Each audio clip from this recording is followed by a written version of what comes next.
Guys, I'm LQ. This is the LQ Review. Thank you so much for being here at my YouTube channel. This is where we talk about all the geeky, nerdy stuff we love to talk about: movies, video games, comic books, TV shows. If it's nerdy, I talk about it here. And what I want to talk about right now is I want to give you guys my review of Superman Red Son, the new animated movie that came out straight to streaming. Based on the Superman Red Son graphic novel. So basically, the gist of it is, what if it's an Elseworld story? What if Superman, instead of landing in Kansas as an infant and being raised by farmers and being raised with those mid-America values, what if he had landed in the Soviet Union at the onset of the Cold War? What if that scenario had played out? And it was a pretty fascinating take on it. Now, I've read the graphic novel before, but it's been years since I've read the graphic novel, and so it wasn't fresh in my brain when I watched this. And it was a very interesting take on it. I love the way that he. It's almost like Superman is naturally good, right? He naturally had this goodness to him. He wanted to free the prisoners under the Stalin regime. He wanted to bring equality to everybody, but he wanted to do it under the guise of communism, right? He had communism was sold on him. It was who he was. Communism was something that he wanted to push to the world. And but he, like, Superman being a good person, I think he is innately a good person. I think that's the way they portrayed him in this movie, is as he is innately a good person, but he's going to push communism because that was his belief system. That's what he was raised with. It's the reality that he knew. So he wanted to push communism to the rest of the world, and he often used violence as a way to push that ideology. Now, he never wanted to use violence to push that ideology on the United States, but he was in his own kind of Cold War with the United States. And he faces opposition from several characters in the DC universe. At one point, he has a relationship with Diana of Themyscira, and that relationship was tenuous, but it was a friendly relationship. And through some of his actions in this movie, that relationship eventually goes into the dumps. And that was never a romantic relationship, but it was a relationship that was based on mutual admiration and friendship. And through some of Superman's actions, Diana of Themyscira and Themyscira as a whole, they end up turning their backs on communist Soviet Union, communist Russia. And that was kind of a real fascinating storyline. But probably the storyline that I liked the most was the Batman storyline. Batman being a Soviet dissident who wanted to take out Superman, the dictator. Because, spoiler alert, Superman killed Stalin because Stalin was bad. So Batman is portrayed as almost villainous in this, and I'm going to get to kind of the way Superman is portrayed in a second, but Batman is portrayed as almost villainous in the fact that he wanted to take out Soviet Russia and in the process take out Superman. There were some really interesting Batman versus Superman moments in this, where Batman definitely got the upper hand on him, and it was only through the intervention of another DC comic character that Batman was eventually able to be neutralized, if you will. There was a neat scene with the Green Lantern Corps where they actually Lex Luthor, President Luthor, is actually able to weaponize the Green Lantern power rings, and he actually sends a squadron of fighters, pilots, to take out communist Superman. And they were, all Green Lanterns. So you had Hal Jordan, you had John Stewart, you had Guy Gardner, you had the whole team there. I hate the way that people portray Guy Gardner. Guy Gardner is my favorite Green Lantern, and he gets such a bad rap. He gets portrayed like a whiny weakling in this movie. But that's par for the course as far as Guy Gardner is concerned.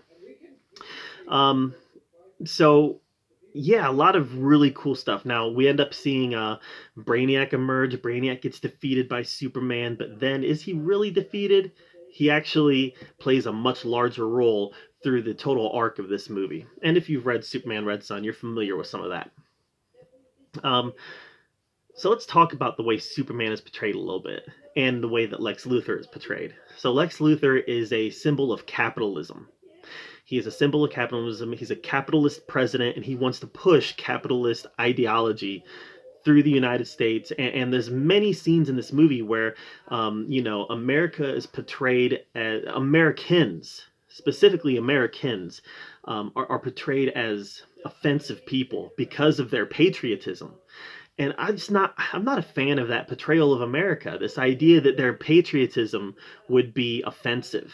And there's a point in the movie where Lex Luthor sends what is essentially Bizarro Superman after Soviet Superman. And he is obviously very patriotic because he's, supposed to be the anti-Superman. And there's parts where he screams America. I mean, it's patriotism that is viewed as an offensive thing, as this villainous thing. Meanwhile, and maybe I'm alone on this, but I got the sense that communism was being portrayed as a positive thing. And I'm sorry, communism is not a positive thing. It's not. But I got the sense that throughout maybe it's just because we're seeing this movie through the eyes of Superman, who embraces communist ideals.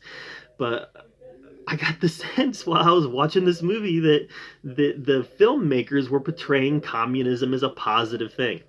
Now, I don't believe that. I don't believe that the filmmakers are like, go communism, go red. I don't believe that. But they could have fooled me. They could have fooled me because communism was almost portrayed as an extreme positive in the world, bridging that gap between the upper class and the lower class. And the way that Lex Luthor's America was portrayed very offensively. And I realized that Lex Luthor is supposed to be the villain, even though in this movie he ends up being heroic at the end. And Communist Superman also ends up being heroic at the end. Lex Luthor and Communist Superman, they team up at the end, and they both have their heroic moment. But I'll be gosh darn if I didn't get the feeling that communism was good, that was the message. So I don't know. I think there was definitely some messaging issues in this where maybe, I don't know. Like I said, I get that we're seeing this through the eyes of Communist Superman, and that he is innately a good person. So him being innately a good person and doing the actions that he does under communism and championing communism, it can almost make it seem like it's a good thing. So I need to watch it again so I can really get a sense for how it feels. Knowing now, how the whole movie plays out, I really need to watch it again so I can get a feeling for how the whole thing looks as a whole. Because right now I've only watched it once. So, but I don't know. I thought it was really compelling. I thought it was really compelling, and I thought it was really well done. Yeah, this movie gets a B+. This movie gets a B+ because it was very well done. And it was an incredibly strong narrative from beginning to end. Just a very well done story, put together in a very tight manner. Pacing was pretty great as well. Animation was pretty nice as well. It wasn't animation that knocked my socks off, but it was definitely top tier DC Universe animation. So as a whole, really enjoyed this. It gets a B+. So what did you guys, though? What did you guys think of Superman Red Son? Did you get kind of some of the mixed signals that I did as far as communism was concerned, or American patriotism was concerned, or maybe I was reading too much into it or missed something? And that's entirely possible as well. So let me know if you think I missed something, or if you think I interpreted something wrong in the comments down below, and feel free to agree with me as well.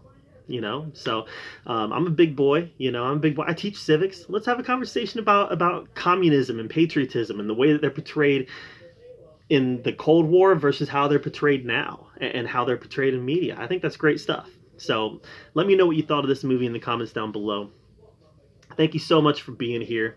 Make sure you subscribe to my channel. And as always, thank you for joining me at the LQ Review, where we get to talk about all the geeky, nerdy stuff we love to talk about. And until next time, we'll see you guys later.